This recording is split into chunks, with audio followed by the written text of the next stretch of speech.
Fala pessoal, tudo bom com vocês? Esse é o canal LF Investidor e hoje trazendo o relatório gerencial do Ouri 11, um pouco da análise desse fundo, como é que está a perspectiva futura, como é que estão os dividendos e quais são os empreendimentos que está listado no seu relatório. Peço já o seu like, a sua inscrição e que ative o sininho, dando continuidade aí aos vídeos que eu nos fundos onde eu analiso, é a minha opinião, não é recomendação nem de compra e de venda, dos fundos que eu tenho em carteira. Esse é um deles, tenho pouca posição, uma das menores posições, porque eu comprei lá na baixa e aí eu não fico tão confortável agora, que já rendeu bastante nos últimos meses, para sair aportando. Mas a gente vai ver aqui que de repente dá uns passos para a gente estar aportando. Vamos ver a parte de números. Ele está pagando muito bem, o dividendo dele está quase 15% de dividend yield, um realzinho, e está recorrente esse último rendimento.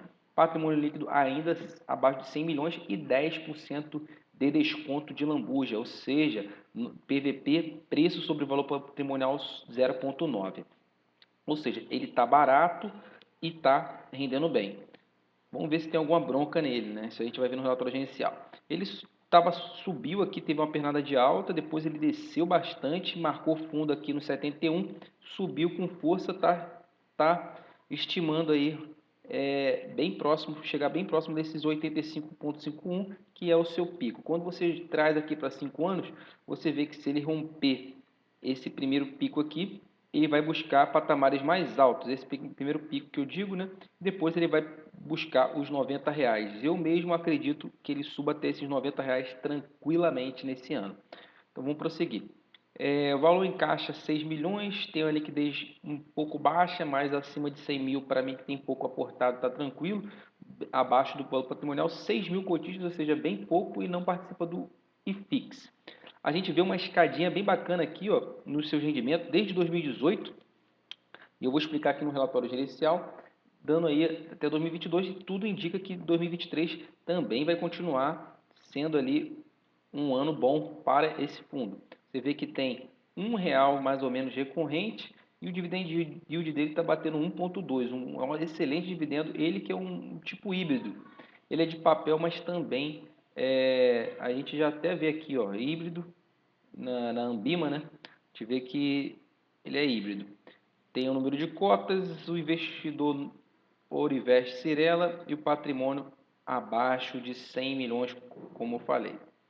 Então vamos prosseguir aqui no seu release de relatório gerencial, a gente consegue ver que a rentabilidade alvo, ele é de 2017, e a sua rentabilidade alvo é 5,5% corrigido pelo IPCA, ou seja, uma rentabilidade maior do que o Tesouro Direto. Tem uma taxa de administração bem pequena, mas uma taxa de performance bem salgada, 25% do que excedeu a rentabilidade de alvo. A rentabilidade de alvo não é tão grande assim, é uma renda fixa, e ele quer receber 25% do que exceder. Então vamos prosseguir. Então os números são excelentes, né? Se você for ver, R$ 1 por cota, 15% anualizado, retorno positivo, e temos aí patrimônio líquido e market cap. Então ele vai falar algumas coisas aqui do seu investimento em fundos, ele também tem fundos, ele vai falar aqui da operação em residencial, ele também investe em imóveis residenciais, o DRE dele aqui, você vê de primeira mão, você vê que, vamos lá, vou até aumentar aqui o zoom, em junho, né, que é esse relatório, as informações de junho são mais atualizadas, receitas totais, ele tem uma receita bem bacana de 1 bilhão, não, 1 milhão e 121, quer dizer. Renda fixa é pouco, mas a maioria aqui é em CRI e imóveis. Você vê imóveis aqui. Sendo que a despesa total está abaixo aí de 10%, o resultado dele de 1 milhão. Sendo que você vê que ele distribuiu 94 centavos, o resultado dele na verdade por cota foi 94, só que ele distribuiu R$ 1, porque ele tem uma reserva ainda de 66 mil, ainda fez reserva, porque ele tinha uma reserva já para poder anualizar e deixar bem mais constante esse R$ 1 aí que ele tenta fazer. Aqui, como você vê, é bem importante a gente lembrar que ele fala aqui que nos últimos 12 meses a média é R$ 1. E ele tem 39% de rendimento dos imóveis em carteira, 36% em CRIs e 21% rendimento de outros FIIs e 4% em renda fixa. Você vê que é bem diversificado. Então, ou seja, se der problema nenhum, um tipo de receita, ele sustenta pelo outro. Você vê que esse amarelinho aqui, ele no geral veio aumentando. O que seria esse amarelinho aqui? Esse amarelinho que é a porcentagem da receita advinda pelos imóveis. Ele fez compras recentes de imóveis e agora está maturando a tese dos imóveis, beleza? Para o longo prazo, a gente tem um gargalo aí nesses imóveis, mas a gente vai ver mais para frente. Então, ele tem um histórico de distribuição. Então, você vê que no rendimento dele, a maioria é por CRI e pelos imóveis. Tem poucas coisas para o giro de FIIs e renda fixa. Esse histórico de distribuição e rendimentos tem sido constante. Ele pagava um pouco mais de R$ 1 e depois com a queda até do IPCA, muitos imóveis são atrelados ao GPM e IPCA, então ele está pagando um pouquinho menos. Mas você vê que essa reserva, ela gira em torno de, agora está 35 centavos, mas já foi menor aqui em dezembro de 2023, então eu considero saudável essa reserva, para ele continuar pagando esse R$ 1. A evolução da cota patrimonial não evolui muito, tá? Bem bacana, que não evolui muito porque não tem alavancagem, nada disso. E o PVP, a gente vê que esse PVP aqui não evolui muito, mas a cota ela deu uma subida de 72,3 foi para 80 no finalzinho desse relatório. E o volume de número de cotistas dando uma leve crescida aqui de 5.000 para 6.000 cotistas. Vamos prosseguir. Nós temos aqui a maioria dos ativos que ele tem é atrelado ao IPCA, tem um pré aqui de 8,1 que não é muito bom, mas você vê que o IPCA é com 46% da carteira. Você vê que tem IPCA aqui bastante, uma taxa na verdade, esse pré aqui eu falei errado. Esse pré é 15%, é um excelente pré. Na verdade, todos eles estão acima de 10% double dígito. Bem bacana. E a gente vê aqui nos CRIs que ele também carrega, muito bom aí a sua taxa de aquisição de CRIs. Ou seja, ele está bem melhor do que o que você poderia pegar numa renda fixa do mercado tradicional aí para pessoa física. E você vê que a maioria dos FIIs que ele tem, esses aqui são as listas de FIIs, também bacana você ver. Ele tem aí FIIs da casa, né? Então, ou o LG, ou o JP. Isso eu não gosto muito, mas nenhum é muita posição. 2%, você tem 3% aqui, nenhum é muita posição, então é bem bacana. E são FIIs bons também, não são problemáticos. Um pouco fora do radar. E aqui você tem o vencimento. Então tem muitos vencimentos a curto prazo. Então isso aí é a preocupação da carteira dele. E o tipo de imóvel, a maioria é imóvel mesmo. Então, ou seja, ele é quase que de um tijolo. Temos o setor, o maior setor aí exposto, imóvel residencial e comercial. Então, também são setores que, com a volta da economia, pode estar bombando. E a maioria, o IPCA, que eu também não vejo problema nenhum. A sua distribuição está mais ali na parte da localização do Sudeste e também Nordeste, dos imóveis no Sudeste e Mato Grosso do Sul. E nos CRIs, nós temos aqui abraçando desde o Sudeste até o Nordeste. Vamos ver aqui cada imóvel desse, porque é bacana a gente entender. Primeiro, esse imóvel Ipanema. Então, a maioria ele faz isso, ele consegue um cap rate bem bacana, porque ele compra no momento de baixa do mercado. Ele, por exemplo, ele investiu quase 2 milhões, mas agora já está avaliado quase 3 milhões, ou seja, ele ganhou aí 50% de avaliação.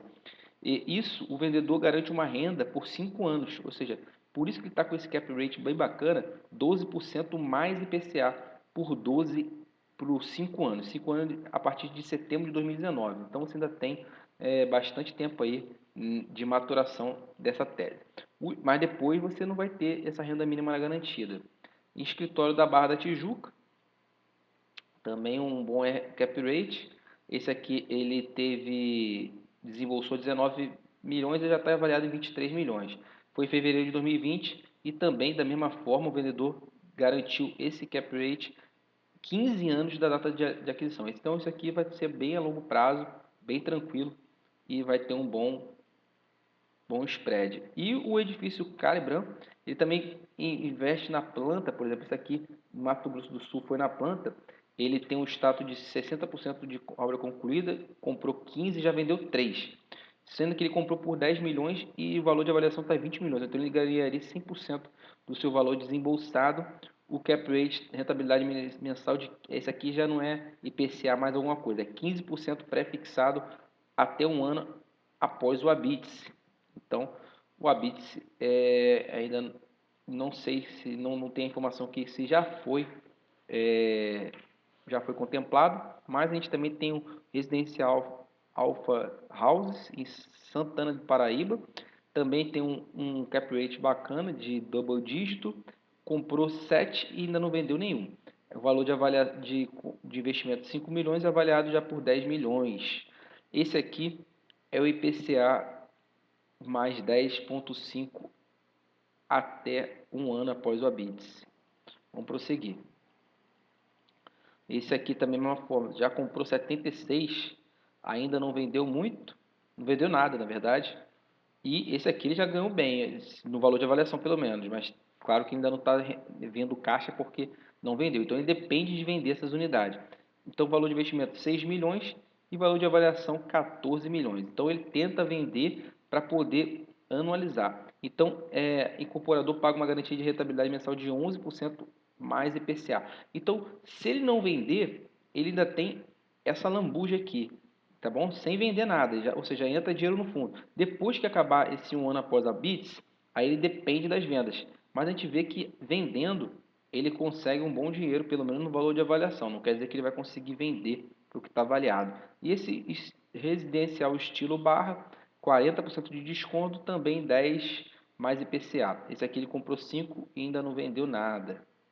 Vamos prosseguir. Residencial do Minuishi 675, 14 comprada, não vendeu nada. IPCA mais 10%. Boa Vista, em São Paulo, 12% mais IPCA, comprou 7, não vendeu nada. E tem uns CRIs aqui que a gente já também falou das taxas. Então é isso, pessoal. Espero que tenham gostado. Esse também tem um residencial aqui, Lagoa, que ele comprou na planta, tá bom? E retorno de operação do fundo foi de 14,87. Então, é um fundo, tem um certo risco, porque se ele não conseguir vender, a gente acredita que com a melhora da economia ele consiga vender, então ele consiga pagar esse R$ 1 bem tranquilo. Na situação agora de preço, eu acho que ele está num bom momento, no entanto, ele subiu muito nos últimos meses, né? Está dias. Então, de repente, tem uma correçãozinha aqui para a média, se você for ver que tinha uma tendência de baixa, mas que ela já foi vencida, então ele pode chegar bem próximo aos R$ 80 para depois continuar subindo aquele patamar que eu acredito de 90, no mínimo R$ 90, que ele vai chegar no curto, médio prazo, podendo chegar de repente, dependendo das situações, chegar até os R$ 100. Tá bom, pessoal? É isso que eu espero. De repente eu estou comprando mais ali, se bater uns 82, eu vou estar comprando mais desse fundo. Muito obrigado pela sua atenção, espero que tenham gostado do vídeo. Peço já o seu like, a sua inscrição é muito importante no canal. Ative o sininho. Até a próxima.